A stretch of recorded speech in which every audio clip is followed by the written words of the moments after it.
Good morning students. Welcome to Adarsh Vidyalaya Meditation online class. Children, in the last session we have learned about vegetative reproduction and asexual reproduction. In this session we are going to study about sexual reproduction. What is sexual reproduction? It is a process in which the male and female gamete fuse to form offsprings of their own kind. So, two individuals are involved in sexual reproduction. The male parent produces the male gamete sperm, female parent produces the female gamete ova. As a result of fusion of the sperm and ova, zygote is formed. This zygote undergone mitotic division and embryo is formed. This embryo develops into an offspring. This is the process takes place in sexual reproduction. Usually, this sexual reproduction takes place in higher organisms such as higher animals and higher plants. Plants follows sexual reproduction as well as asexual mode of reproduction. If you take animals, for performing their sexual reproduction, separate reproductive systems are there in male and female organisms. The male reproductive system produces the male gamete sperm.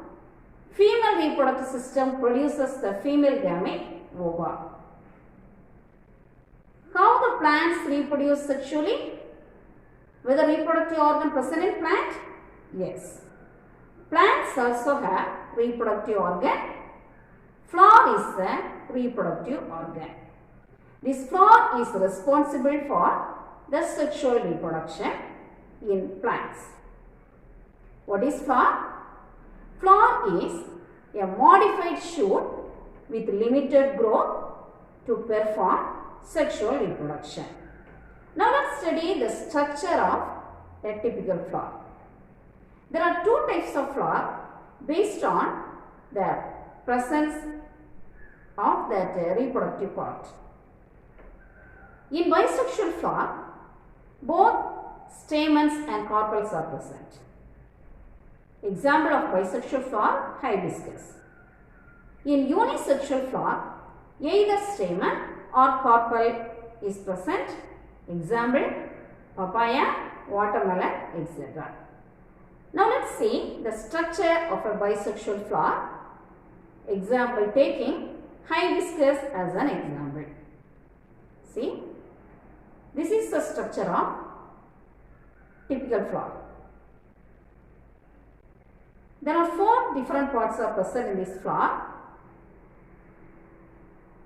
You can see there is a small stalk-like structure at the base, that is called as pedicel.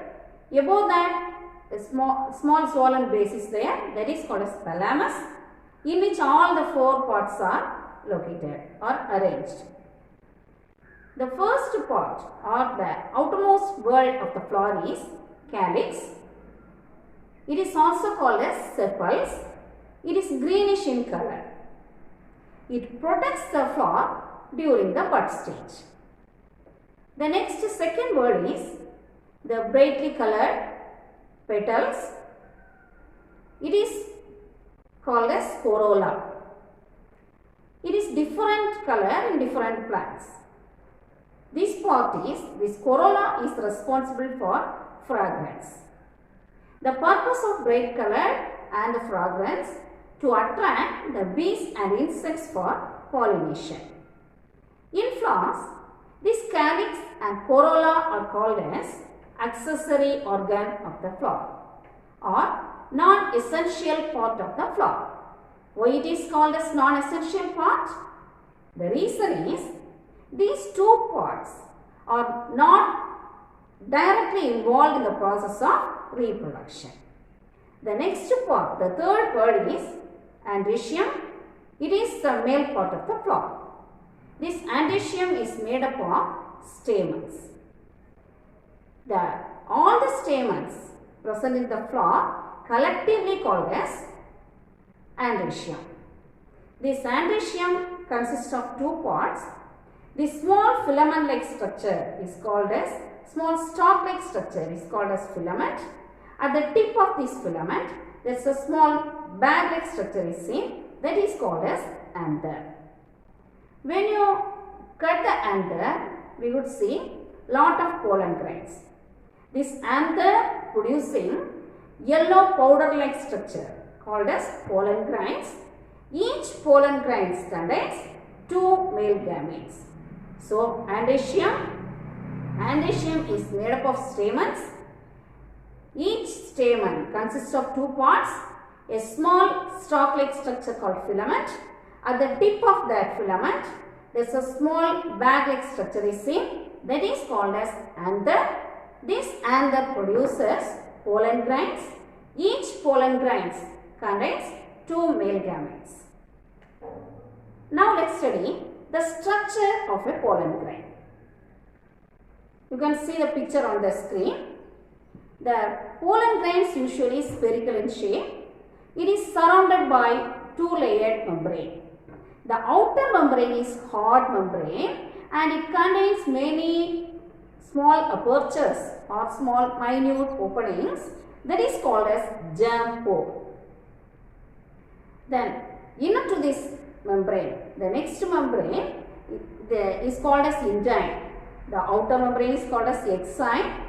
That outer membrane exine, that is hard and it contains some minute pores. That pores are called as germ pores. The inner membrane is thin and it is continuous. There will be no pores in it. This inner membrane is called as enzyme. This inner membrane, enzyme, is made up of pectin and cellulose. Inside the pollen grain, there are 2 nucleus. One is vegetative nucleus, another one is generative nucleus. The vegetative cell contains vegetative nucleus, generative cell contains generative nucleus, in which the vegetative nucleus is large in size. This generative nucleus divides mitotically and produce 2 male gametes.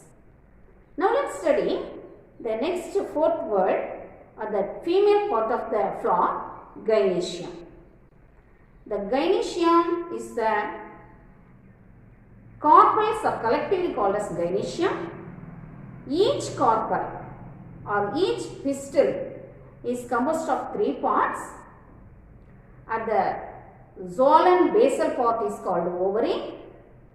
Middle elongated tube-like part is called as style. At the top part is called as stigma. So, gynecia is a group of carpels. Each carpel consists of 3 parts. The basal swollen part is called ovary. Inside the ovary, ovule is there. That ovule contains female gamete or ova. Middle, that elongated tube-like structure is called as style. The top part is called stigma. Now let's study the structure of a ovule. Where is this ovule located? Yes, as I told you, that ovule is present inside the ovule. This ovule, structure of ovule, here the nucellus is the main part of the ovule. This nucellus is surrounded by 2-layered membrane, that is called as integuments. Inside the nucellus, there is a important structure called as embryo sac. This embryo sac contains 7 cells and 8 nuclei. What is this 7 cells and 8 nuclei? Yes, just look at the structure. 3 cells are present at the top. That end is called as chalazal end, because the chalazal is the basal part which is located there. So, in the chalazal end consists of 3 nucleus. Then at the base 3 nucleus are there. That base is called as micropylar end. The reason is the integuments are enclosing the nucellus but leave a small opening at the base. So, I told you the nucellus are surrounded by two layered integuments. The integuments are closed at the top, but at the bottom it not closed completely. It leaves a small opening. That minute opening is called micropyle. Since micropyle is present at the bottom, the lower part of the embryo sac is called as micropylar end. So, at the micropylar end, 3 nucleus are there, 3 cells, each cell contains 1 nucleus. Then at the middle, 1 cell is there, that is called as central cell or polar nuclei or secondary nucleus. Listen children, I told you this embryo sac contains 7 cells, only 7 cells present, but 8 nuclei is there. At the cell end, 3 cells are there, each cell contains 1 nucleus, so 3 nucleus are there at the cell end. Then at the micropylar end, 3 cells are there, each cell contains 1 nucleus. At the middle, central cell is there. This central cell contains 2 nucleus. That is why at the middle, this central cell contains 2 nucleus, that is diploid in nature. There are separate names are there for these cells. Let us see. At the cell end, 3 cells are there, no? That is called as antipodal cells. At the micropylar end, 3 cells are there, in which the middle cell is called as female gamete or egg. Remaining 2 cells present at the sides of the female gamete is called as synergids. The middle cell have 2 nuclei. The 2 nuclei are called as secondary nucleus or polar nuclei. This is the structure of ovule. In sexual reproduction in plants takes place by 2 processes. One is pollination, next is fertilization. First process, pollination. Now let's see the process of pollination. Pollination means the transfer of pollen grain from the anther to the stigma of the flower. There are 2 different types of pollination, self-pollination and cross-pollination. In self-pollination, the transfer of pollen grain from anther to stigma of the same flower or different flower of the same plant. So, if the pollen grains transfer takes place within a flower or 2 different flowers of the same plant, that is called as self-pollination. This self-pollination is also called as autogamy. Auto means self, gamy denotes pollination. It has some advantages and disadvantages. First, let's see the advantages of self-pollination. This self-pollination takes place only in bisexual flowers, because the bisexual flowers contain both androecium and gynecia. Then, these flowers, for self-pollination, the flowers do no need to depend on any external agents for the transfer of pollen grain from anther to stigma. Then, there will be no wastage of pollen grains in the self-pollination. At the same time, there are some disadvantages in the self-pollination. The seeds produced as a result of self-pollination are less in number. Endosperm is minute. So, the plants produced from these seeds are weak plants. What is endosperm? Endosperm is nothing but the nutritive tissue meant for the development of embryo. As the endosperm nutritive tissue is very less, the developing embryo also so weak.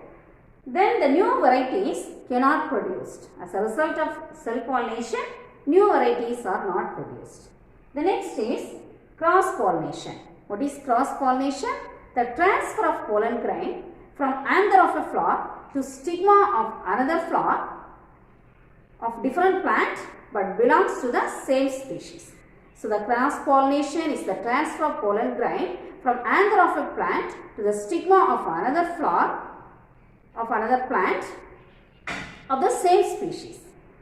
It is seen in apple, mango, lemon, etc. Now let's see the advantages of this cross pollination. New varieties are produced. So the seeds produced as a result of cross pollination are quality seeds. They can develop and germinate properly and develops and grows into better plants. More potential seeds are produced by the process of cross pollination. At the same time, some disadvantages are there. Sometimes the cross pollination may fail due to distance barrier. There will be more wastage of pollen grains. Sometimes undesirable characters may be produced in the offsprings due to the cross pollination. Then the cross pollination needs, they depend on some external agents. Now let's see the agents of cross pollination. We know the cross pollination means the transfer of pollen grain from the anther of a flower to the stigma of a flower on another plant of the same species. So, in order to bring out the cross pollination, it is necessary to take the pollen grain from one plant to another plant. So, certain agents are involved in it. The insects, wind, water, these all act as an agent to transfer the pollen grain from one plant to another plant. Let us see one by one.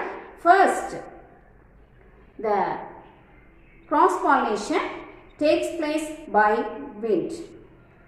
The pollination takes place by wind is called anemophily.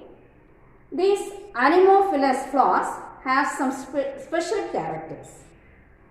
That flowers should produce enormous amount of pollen grains.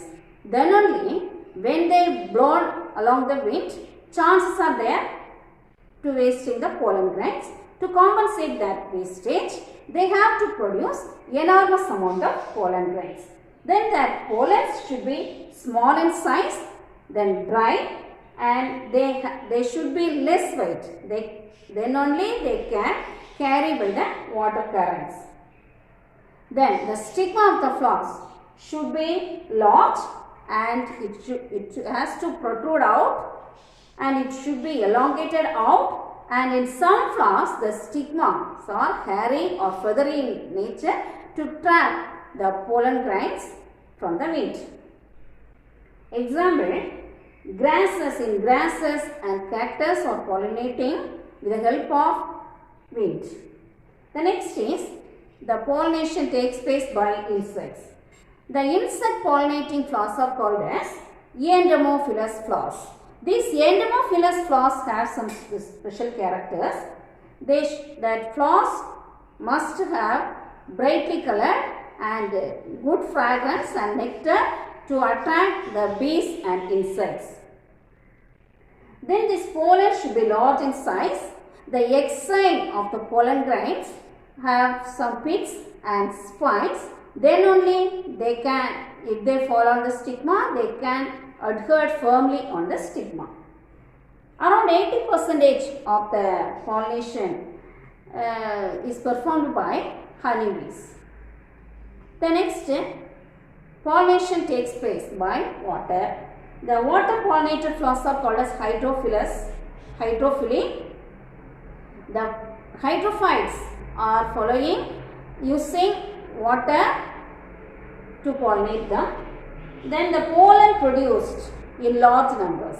The hydrophilous flowers are producing large number of pollen grains. Then the pollen are surrounded by mucilaginous covering to protect, to prevent the spoilage of that pollen grain from the water. Then these pollen grains are less white and they are float on the surface of the water. Still they land on the stigma of the female flower. Then example of hydrophilous flowers, Vallisneria, water lily, lotus, etc. The next, the pollination, cross pollination takes place by animals. That animals pollinated flowers are called as zoophily. They have these flowers attracting animals by their bright color, by their size, good size, and the fragrance. Example, the sunbird pollinating the canna flower and gladioli flower. The squirrels are responsible for pollinating silk cotton plant. So, in sexual reproduction, two processes are there, pollination and fertilization. We discussed about the pollination. Pollination means the transfer of pollen grain from anther to the stigma. There are two types of pollination, self-pollination. Self-pollination means the transfer of pollen grain from anther to stigma of the same flower or different flower of the same plant. In cross-pollination, the pollen grains transfer from one flower to another flower of the different plant of the same species.